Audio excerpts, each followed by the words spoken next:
All right, everybody, gather round. Today is a fantastic day to learn. We're going to talk about one word, just one. This word has a little bit of a charge to it. It all started with my friend, Sam. Sam is a guy who loves socks, striped socks, polka dot socks, socks with tiny little tacos on them. He's a connoisseur, but the other day, he found a sock that was different. It was sitting in a pile of laundry, glowing. A faint electric blue hum like a tiny superhero napping inside. Sam reached out, curious. He just wanted to touch it, to see if it was real. As his finger got close, a little spark jumped from the sock to his fingertip. Zap! It wasn't a big shock, more like a tiny, surprising hello. Sam yelped, then laughed, delighted. Well, that was unexpected. That little jump of energy happened because of our word of the day, conductive. So what does conductive mean? Conductive means something can carry electricity or heat easily. Think of it like a highway for energy. A wide open 5-lane superhighway where electricity can zoom. Sam ran down the street, glowing sock in hand, to his friend Mia's house.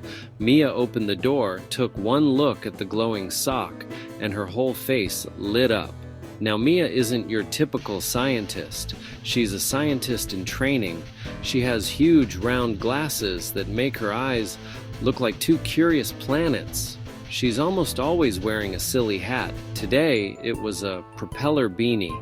She took the sock with the seriousness of a bomb disposal expert. Mia brought the sock into her lab, which was really just her garage. It was filled with cool gadgets, half-finished inventions, and a very patient hamster named Professor Nibbles. She laid the sock on a clean table and sniffed it, like a true detective on the trail of a clue. She wasn't smelling for stinky feet. She was smelling for ozone, the scent of electricity. Sam, my friend, this sock is wonderfully, fantastically conductive. Sam just blinked, looking completely lost. Conductive? Is that a good thing? Did I break it? Mia spun around, her propeller hat whirring with excitement. No, you didn't break it. It's amazing. Let me explain. She grabbed a whiteboard.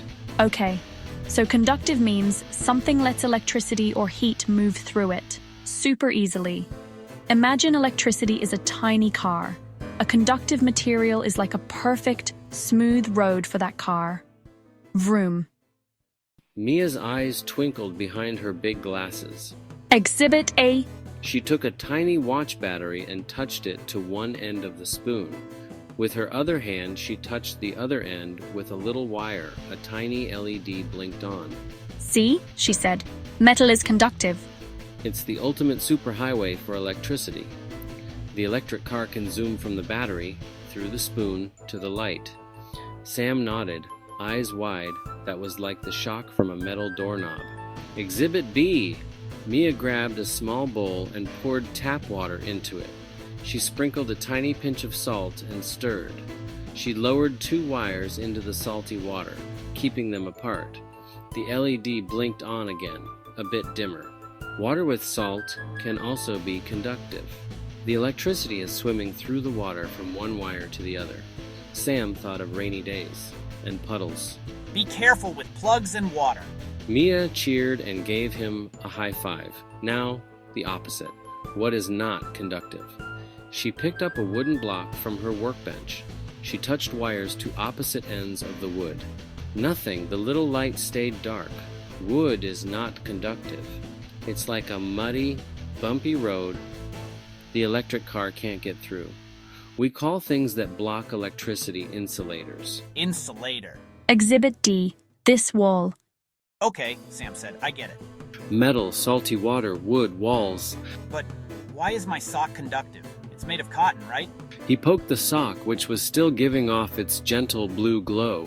Mia peered at it closely, turning it over and over. She felt a small, hard lump near the toe, a thin, stiff line running up the side. Aha! This is no ordinary sock. This is a work of technological genius. With delicate precision, Mia pulled at a loose thread near the toe.